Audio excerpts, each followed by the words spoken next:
Good morning. Welcome to Workforce Skills with John Morse out here in Phoenix, Arizona, as usual.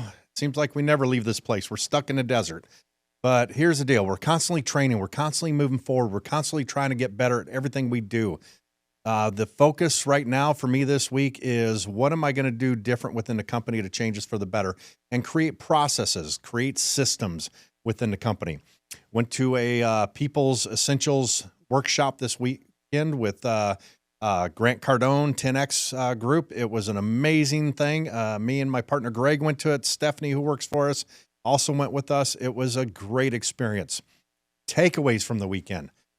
Oh my goodness, there was quite a bit. One thing I'm working on that I've already started on, and I think we have to look as owners of a company. We start looking at our employees, and we work too much in the company sometimes. We need to more start focus on working on the business, not so much in the business. So working on the business today, coming to the office and I'm like, who's going to do this? Who's going to do this? Who's going to do that? I become an owl. An owl says what? Who? Who's going to work on this? Who's going to fix this problem? So right off the bat, talking with one of the girls up front in the front office, I'm basically said, hey, we need to create a system. We need to create a process of how we answer the phone. Everybody answers the phone differently. So we're starting our residential side of the business back up, starting the first of the year. So we are going to have to answer the phone differently. How are we going to question these people? What information are we asking for? Then we have to have a different process for what if someone's calling looking for employment, looking for a job? What questions do you ask in that sense? So this is something that she's going to work on. She's going to write a script. We're going to role play it. We're going to present this to the entire company in the office that works there, just in case anybody with a phone at their desk will have this script and know how to answer the phone. We're going to role play. We're going to practice this till everybody gets it right. We have to create consistency in what we do. We have to create a process. There has to be a system in place for every detail within the business for it to work efficiently. One thing I'm working on is I'm redoing our application. I never realized it. We had a girl work for us years ago. We had to let her go at middle of this year due to certain reasons, but I didn't realize the application we have is something that she had printed off online, found it on Google, printed off, and we used it. So it's time to change that. So prior to showing up here this morning, I started restructuring our application. Got some ideas. I put our mission statement on there, our core values, what we consist of, what we're about. And I wanted to make it more personal with the application system. Couple more personal questions on there. You know, based on our PHP's core values, which one stands out the most to you? Which one do you align with the most? So it's going to make it a little more intimate on this application process as they fill this out. So then the next step, once the application's done, there's the interview process. So that's going to be the next process that I put in place. The interview process is going to be identical. There's about 10 of us that can do an interview at the office. I want each person to do it exactly the same. I want everybody's experience walking into our office to be identical, and we customize it. We fix it to where it's a one size fits everybody. We want everyone to have the same experience. I want when you come to work for us, it's an experience. It's not just a job. You're walking into our home, and I want you to feel comfortable and feel like you belong there. Now, if you come in and you fill out the application and there's some red flags and you don't align with what we want, you know, we have a rule. You're only on time if you're 10 minutes early. If you schedule an interview with us and you're not 10 minutes early, that's a red flag for us. We're going to start asking a couple questions based on that in the interview process. So there's going to be one-offs on the interview process, but we're going to have a script that will align with those one-offs. So every situation that can be thought of, every question that will be asked, we're going to have a response for. We're going to have a script for that. We're going to create consistency. You have to have consistency within your company. It's the same with the service we offer. We offer a painting service. We want consistency. We want from job to job to job to be identical. We want the same quality on every job. We want the same timely manner of how we produce, how we get work done to happen from job to job.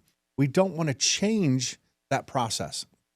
So learn that this weekend going through this to set up the processes. It's interesting because we've done a few of these essential weekend seminars, workshops, and it was interesting with me and Greg sitting there going through this. And I told him on Saturday before going into Sunday on the way home, I go, I feel like we should have gone to this one first because we've done a few others.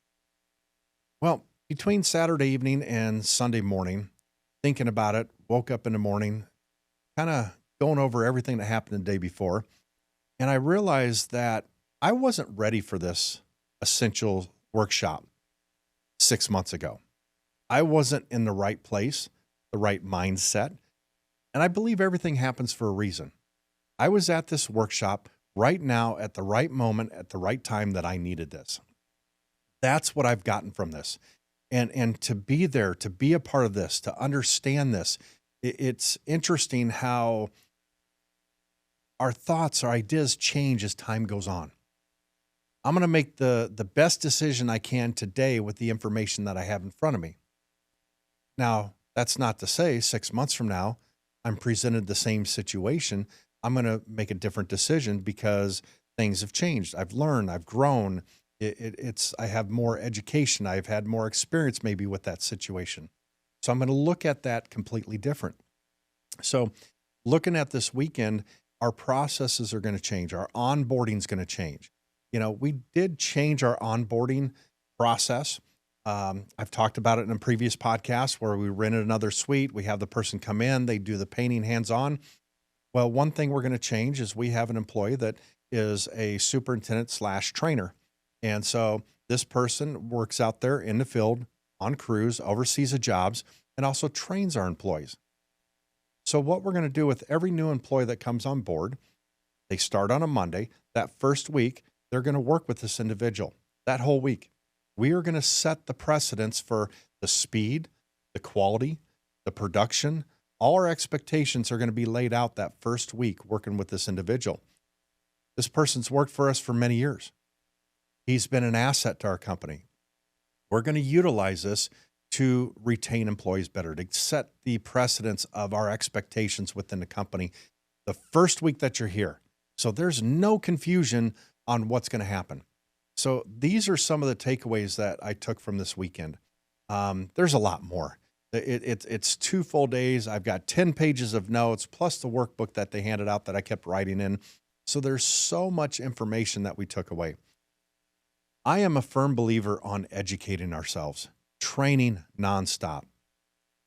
This means I haven't had a day off, and I'll get a day off this coming Saturday. I'll work 2 weeks straight. Training, educating myself. The process of doing this is we must constantly train. We must constantly educate and learn and grow. Our new book that we started with our group at work, I'll share it with you. I'm not sure if I have yet, is The Modern Warrior by Chris Finley. We just started this book. We started chapter 1. It's a 100-day workbook. You actually have to write in it, work with it, and every team member in our management group has a copy of this book. And I started reading it on Friday, and I kind of got to it, and then there's the part where I have to start writing in there, and I struggle. It was getting late in the evening, and I'm thinking to myself, you know what, I'll just work on this Monday. I've got the weekend.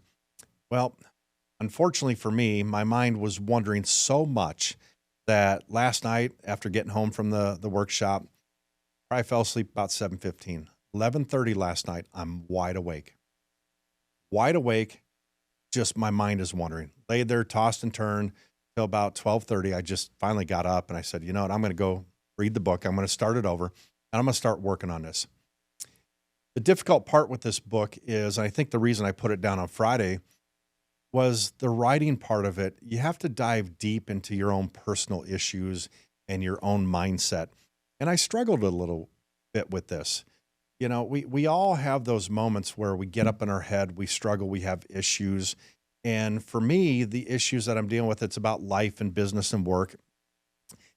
And we will be sharing what we wrote with the employees in our office. And for me as a leader to be able to share this information, share my struggles, it's going to make me more vulnerable, but it's also going to help me earn the respect of my employees because they're also doing the same thing. We're doing it together. We're doing it as a group, and we're going to grow from this and learn from it. And that's one thing I realized through this weekend of everything we were going through is we have to put ourselves out there and be vulnerable. We have to accept change. We have to know when it's time to change systems or processes within our company. And how many businesses out there are running by the seat of their pants? They don't even have processes or systems set up or anything in place to do what they do. They're just, anybody can start a business out of their garage and do 500,000 in sales in a year as a painting contractor. I hear it all the time. There's thousands of them out there. But then to step up to that next level to hit 1 million, then 2 million, then 3 million, and then 5 million. What happens when you hit those different levels and what you have to go through? We've had certain points where we've hit a lid and it's been a struggle, and we push through it and we grind through it. And we've done it by trial and error. And now we're putting systems and processes in place and simplifying it. And if you can do that within your business, or if you work for a place that doesn't have systems and processes in place, it's hard to grow there. It's hard to move up to the next level. Even in our business, in our company, we're creating a level of what's the pay scale? What's the next level? If I'm a helper, how do I become a painter? How do I become a crew lead? How do I move to superintendent? Once you become superintendent, we're creating a situation where in order to move up above a superintendent, you have to go over to the estimating side and do that for at least a year before you move up to assistant project manager or project manager. So we're putting things in place. Our current estimators in that office, if they want to move up in position, they're going to have to transfer over and become a superintendent out in the field to understand that part of the business before they move up to assistant project manager and then project manager. So we're creating the levels so the transparency of everybody coming on board will understand exactly what they're doing, where they're at, how they're doing it, and what the next step is. Even to the point where it's going to break down the pay scales. Low end is this, high end is this. Here's your pay scale within that position. Not everybody's going to be at the same pay scale. Not everybody's going to be at the same experience level. Everybody's going to be different in those positions. But we have to create that structure. We have to create it so anybody coming in to our company will 100% understand the direction that this company's going and the direction that they can go. How do you expect to retain employees if they don't understand what the process is in your company to grow? Do you offer health insurance? Do you have benefits? They need to know this information up front. They need to know what's available there. One thing I learned this weekend when running an ad, whether it's on Indeed or Craigslist, there are hundreds of ads I noticed over the weekend as I'm Googling and looking things up that don't put a wage in there. What they put in there is depends on experience, DOE. Well, depends on experience. I'm sorry, is kind of a crappy way to try to get somebody to call you. Be specific, be upfront when you're running an ad for employees. Put on there what their wages are going to be. Let them know what the potential of what they're going to be able to make. You will get more people calling your ad if you could do that, put a wage in there. You don't want to put, put a low end, put a high end. If a helper makes 18 and a journeyman painter makes 26, hey, we're looking for helpers to journeyman painters. You can make anywhere from 18 to 26 bucks an hour. But we offer benefits. We offer insurance. Put that in there. Put the extras in there. Does it come with a company truck? Does it come with a company cell phone? What are the perks? What are the benefits to working for you? You have to put something more in there to entice employees to come work for you. If you come work for me, I'm going to expect you to level up. I guarantee you, any place you've worked, it's going to be 10 times harder coming to work for me. Guaranteed. We're going to push you harder. We're going to make you better at everything you do. It is not going to be a cakewalk coming to work for us. It is going to be structure. It's going to be training. There is so much extra you have to do. You're only on time if you're 10 minutes early. That's the first thing you're going to learn working for us. And then it just grows from there. We are a high, fast-paced business that we push, we grind. We're in beast mode every day. You hear me on the podcast. You hear what I talk about here. Why would you even come work for me if you can't level up to our level. Don't even think about applying for our company unless you're ready to level up, unless you're ready to push yourself to a limit that you've never been to before. Because that's our expectation for you. We're going to push you. And not everybody makes it. And I don't expect them to. What we do is not for everybody. But the potential is there if you want to grow. The other expectation when you come on board with us is we expect you to level up with your leadership. You might not think you're a leader right now, but we're going to try to make you one when you come work for us. We expect everybody in our company to become leaders. We expect everybody in our company to lead by example. You might not be a leader, want to be a crew leader or a superintendent, move up in position. You might just want to paint the rest of your life. That is 100% okay. But we're going to teach you to lead by example. You're going to learn to become a leader without even realizing that you're becoming a leader. When you're the new guy, there's going to be somebody that's assigned to you as a mentor within our company. That's just what happens. Everybody will mentor somebody new coming on board with us. So knowing that, when you come on board, you're going to have somebody assigned to you. You might not even realize it's your mentor. You'll be introduced to them. They will be checking in with you every single day. They're going to check up on you, make sure you're doing what you're supposed to, make sure if you have any problems, any questions, everything's being handled the right way. The other thing that's going to change within our company, and this is something we came up with over the weekend, is your first week coming on board with us is working with our superintendent/trainer. That's just what has to happen. You're going to be put with him. You're going to learn from him. He's going to guide you for the first week. You're going to learn the expectations of that pace that we want.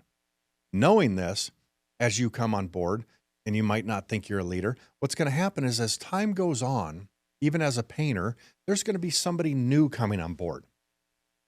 You will then eventually be expected to be a mentor for that person, to guide them, to teach them, to let them understand what it takes to grow in this company and what you went through. That's all this is. It's helping somebody else. It's leading by example. So you might not want to be a leader as far as a crew lead, superintendent, estimator, moving up in a company, but in some way, shape, or form, you will become a leader. You will become a mentor within our company. It has to happen. If not, you become stagnant. You don't learn. You don't grow. And part of working for us is continued growth, continued learning. That's just our expectations for you. And if you can't do that, then this isn't the right place for you. We want people that want to grow. Now, in time, you might eventually say, you know what, I want to move up in position. I see the potential here. There's growth. I want to expand on my knowledge of what I've learned and what I can do within this company. We're going to give you that opportunity. Now, not everybody has the opportunity to move up in position. Some people just don't have it in them. It's a case-by-case situation as we watch people and we groom them for that next position. There's a lot of employees that work for us that we are watching on a day-to-day basis to see how they react, see how they handle situations. We haven't told them yet that we're considering moving them up in position, but the potential is there for them to grow and to move up. But we don't want to let it known to them because then there could be changes. There could be ways they would react to situations knowing this. So we don't share that information with everybody. Now, there's others we might share, hey, you're doing a great job. Here's what we're looking at. Would you be interested in this? We're considering you for this position. But they've reached a certain level where we're comfortable with their experience and what they've performed for us at that point. So we look at them in a different light. We're always looking to level up our employees. Even if they don't know we're watching them, we're always watching to see who's going to be the next best fit for the next superintendent or estimator. Just has to happen. That's called growth. And as a business, if we want to grow our business, we have to pay attention to the people that are there to help the business grow. If you help the business grow, the business grows and therefore can pay more money.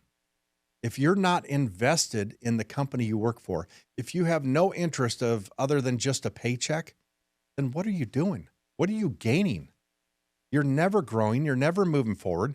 You become stagnant in everything that you do. And that can reflect on your personal life as well. I think people become too comfortable in their positions, in their jobs. We look at, oh, it's a guaranteed paycheck. I get paid every Friday. I do this, I do that. I go to the same place. It becomes repetition. I think people are scared to grow, scared to move on, and we have to push ourselves out of that comfort zone. We have to become comfortable being uncomfortable. That's the way you have to look at it. As we continue with this process of implementing these changes, of kind of forcing our employees to become leaders, we have to look at the changes we're making and question at time to time, is it the right changes? Is it making a difference within the company? We have to get feedback from our employees. We have to be able to ask them, hey, do you see yourself growing? Where are you at? So we have to do a evaluation. We have to do a sit down with each employee at some point and say, you've been here 90 days, you've been here 6 months, you've been here a year. How do you see how you've grown? What have you improved on? What has changed in your professional life with our company since you've been here? If the answer is nothing, then we're failing as a company. We're not helping this individual grow. We're not helping them get to the next level. We're not forcing them to expand their boundaries of what they're capable of. So I have to look at each situation, each person, and say, where have you grown? Where have you struggled? And we need to evaluate them and see what we can do to help them grow, what we can do to help them get to that next level. Maybe they don't know how to ask for it. Maybe they don't know how to reach out to you and say, hey, I want to get to the next level. I want help. I don't know what to do or how to ask for it or where to go. So we have to look at this and say, what am I doing to help him get to the next level or her get to the next level? Are you doing them a service or a disservice? How can you help them expand? How can you help them grow? What training do you offer within your company?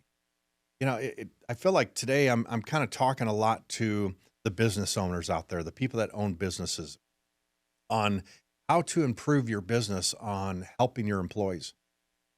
If your employees aren't growing within your business, then your business isn't going to grow. You're going to plateau and you're not going to reach that next level. You have to look at your employees and say, what has changed with them? Are they better working for me or would they be better working somewhere else? Working for me, were they able to buy that new car that they wanted?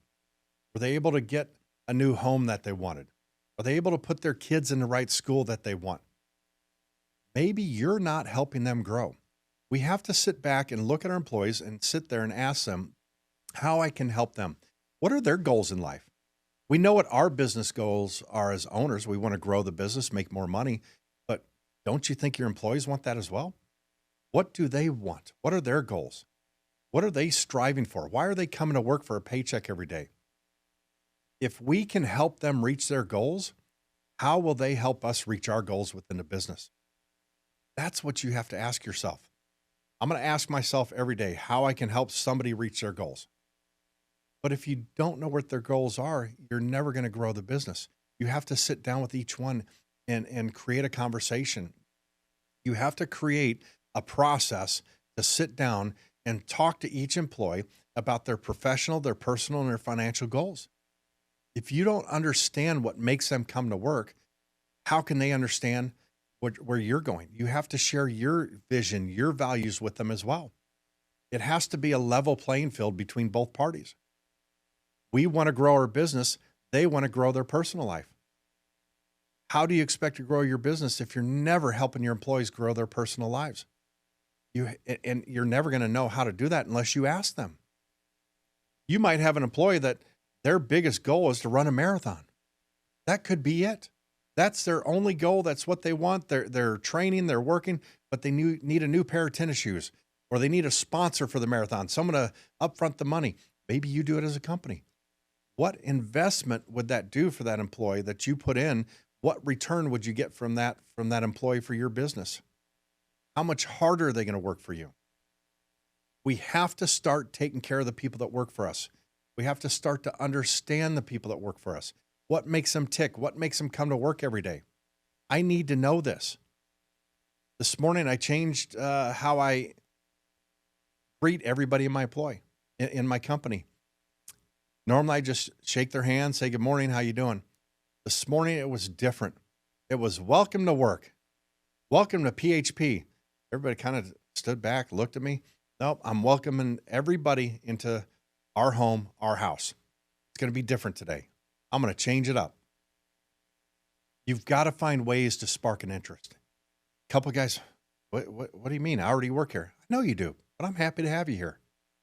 I'm happy that you came in on a Monday after a long weekend. I'm glad to see you. It's a pleasure having you work for us. And then we start very early in our office. You know, I'm typically there at 4:30. Our management team, our superintendents, project managers, they meet at 4:45 for a 15-minute meeting on what everybody's doing. They discuss it, and then everybody goes their directions. And some of our painters are standing out back, waiting to head out to work or hop in a truck and ride together. And one of our guys was out there. He's fairly new. And I told him, why don't you come in here? I want you to sit in here. I want you to sit in the back of the room and just observe. Just take it in, see what happens, see what we do. Now, he has nothing to do with management. He's only a painter, kind of helper / painter. He's still growing. But I wanted him to see what we do. I wanted him to see the potential of where he could go and what he could have, and see the camaraderie and see how everybody interacts with each other. He just sat there and watched and listened. And, you know, some of the guys joked a little bit about different things, and he's just back there laughing and watching. They didn't even realize he was in the room. But the experience that he got from that. Now, some of the stuff we talked about was man hours. Some of it was money, different things. And some people might say, well, my employees don't need to know that. Why not? What about full transparency? Let them see, let them know what your business is about. How can they help you reach your financial goals in the business if they don't know where you're trying to get to? Maybe you're a $1 million company trying to get to $5 million, and you don't know how to get there. You keep pushing and plugging and trying to grind through it. Why don't you ask a company that's already been to 5 million how they did it and what their struggles were, so you don't have to make those same mistakes? But at the same time, share it with your employees what you're trying to accomplish. And in that same moment, understand their goals, their financial situation, what they're trying to accomplish. The two do go hand in hand. And if you can align yourself with their goals and help them, I guarantee they will align themselves with your goals. It will make a difference. If you've never made $5 million in a year in sales, then talk to somebody that's done it. Come talk to me. I will help you and guide you to get to that point. There are people out there that are willing to share their knowledge with you if you just ask, if you reach out. That's what you have to do. You have to take care of your employees. What does it hurt sharing the goals of the company with your employees? What damage does it do? And if you look at it and say, well, they don't need to know that, they won't work as hard, they're going to think I'm made of money. Start explaining what overhead is. Start explaining what the expenses are. No one realizes how many payments I'm making on how many vehicles, or what our insurance is, or what the lease is for the space that we rent. Start sharing that information. What is it going to hurt for them to know? You know, a lot of people I've heard in the past, I remember we had an employee years ago told one of our superintendents, oh yeah, all John does is probably sit in his office and count his money. Well, it's not just that. There's a lot of expenses. There's a lot of things that have to be handled within a business. You don't just wake up one day and think, oh, I'm going to run a paint business. I'm going to run a company and I'm going to make millions of dollars and sit there and just wait for it to come in. It doesn't work that way. And the second you start acting like that after having a business, that's when you start losing money. I've had it happen. I've been in a situation where I thought the business was running itself. It was okay. I could take more time off. Boy, was I wrong. Turn around. Next thing you know, that year, we were $500,000 in the hole. Something went sideways. And it's a struggle to get out of there. It's very, very difficult to make that up. But we did it. And we're making it. Every year we get better. Every year we get stronger. We learn from our mistakes. And I share the struggles with my employees. I share the struggles with the management team. If we have a certain amount of allotted hours on a job, let's say for a residential house, if you have 2 men out there for 5 days, that's how many hours? That's 80 hours for that week. There's 80 man hours allotted for that job. We let our employees know, hey, there's only this many hours allotted on the job. You have to get it done within this time frame. They're going to milk it to that 80 hours. Some guys will. Other guys are going to prove they can get it done sooner. But what if you promise them, hey, you get this done in less than that? Come Monday, I'll buy lunch for you guys. I'll buy pizza and soda for you guys. How much money did you make? And you save them money from having to bring lunch that day. You've got to weigh different situations and look at these different situations on how it's going to help you and how it's going to help your employees. We have full transparency when it comes to the hours on a job. We've got a job right now that is allotted 8,000 hours. And we make sure the guys know every single day where they're at within that 8,000 hours. And we're about a quarter of the way done. And we should only have about a quarter of the hours used up to be profitable. We have to stay within that limit. At the halfway point, we're going to look at it again. At the 3/4 mark, we're looking again. At the end, we should be right at the dead set amount of hours that we had or less. We cannot go over. If we are over, then I'm going to start looking at it and saying, what's different? What happened to this job? And hopefully there's change orders. Hopefully there's some time and material tickets that were added to it. So we're going to evaluate each of those situations. We're going to look at each situation and say, why did this go over on hours? Then we're going to look at the crew. What happened with the crew? Were there guys fired out there? We had a job here recently. We had to fire a couple guys for drinking on a job. That job, it was running smooth. I mean, we were within our hours, everything, and all of a sudden, everything went sideways. Looking at the hours, paying attention to it on a day-to-day basis, we realized after a week we were going behind. What changed? Well, the lead crew leader on that got moved into our office and became an estimator. We put somebody else out there. Next thing you know, we're having issues out there. Now we're firing 2 guys because they're drinking on a job. Unacceptable. Not allowing it. Not going to happen. Done. Terminated. So we look at every job as far as the hours, and we're very transparent with the employees to let them know that. In our system, we have a hour chart on every single job that when any superintendent, project manager pulls that up, they can look at it and they know exactly where they are on hours on that job. It's going to alert them. They know where they're supposed to be. They know when they should be at the halfway point. They know when they should be at the 3/4 mark. And from 3/4 to full hours, we want to be under that because that means more profit. That means more bonuses. That means more production. More money for the company means more dollars for the employees, more raises. That's the goal. That's what we're looking for. We don't need the dead weight. We don't need the guys that are just sabotaging the company and milking the company for everything they can. That's not what we're about. We want employees that want to show up and put out, and they will be rewarded for it. And just like every company, you're going to have people that have been fired or let go or terminated, and they're going to badmouth the company. It happens with every business.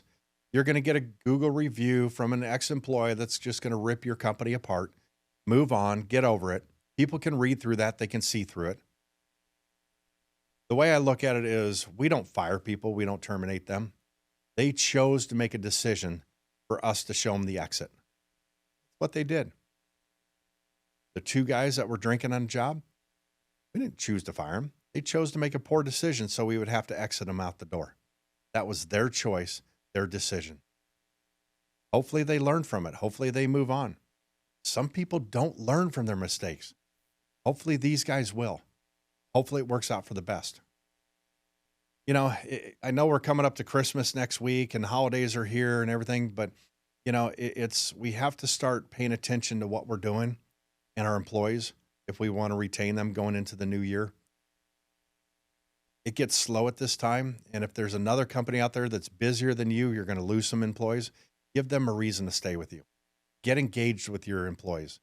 Get engaged and understand what their goals in life are, what their financial goals are, their professional goals, and their personal goals.